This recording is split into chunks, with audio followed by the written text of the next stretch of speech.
I have accumulated quite the collection of Sora Dora fragrances, so let me talk about some of their favorite gourmands in the line. Starting off strong, we have Mallow. This was the very first fragrance I ever got from the brand, and this was what made me fall in love with the brand in general. This is a gorgeous powdered marshmallowy soft violet fragrance. As you can see, it does have gourmand notes, and it does adhere to the orange blossom trend that was super popular, I think like about a year or two ago. But this perfume, in my opinion, does it the best.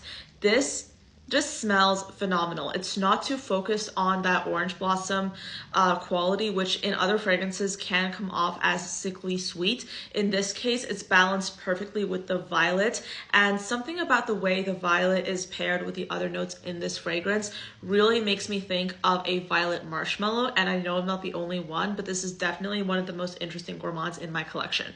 Another perfume that is super popular from the brand is Johnny. This is a gorgeous fragrance if you're just looking for that straightforward, hyper-realistic, decadent fragrance that's perfect for the cold weather. Johnny is going to be your go-to. What's nice about this fragrance is that yes, it focuses on the caramel, it focuses on the fruits, but really this is such like a realistic interpretation of what I think a apple tart would smell like. You can smell the puff pastry, you can smell the baked apple. This smells so hyper realistic. It's almost as if I have a tart baking in the oven right now. That's how realistic it smells. So if you're looking for the most hyper realistic fragrance, my recommendation would be Johnny from Sora Dora.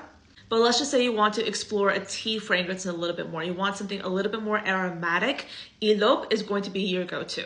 If I had to disregard the notes, I would say this fragrance smells to me like a fruit tea. Something about the combination of osmanthus, apricot, and apple smells like a fruit tea to me. And there's also a bit of an aromatic spiciness with the sesame note. I personally do not pick up the rosemary, but I understand a lot of people do. To me, this smells like a beautiful tea fragrance with a lot of emphasis on the fruit tea aspect of it. Of course, my absolute favorite is Mallow, but I do recommend getting their Discovery set. You can use my code ANYA10 for some money off. But have you tried Sora Dora? And if so, what did you think?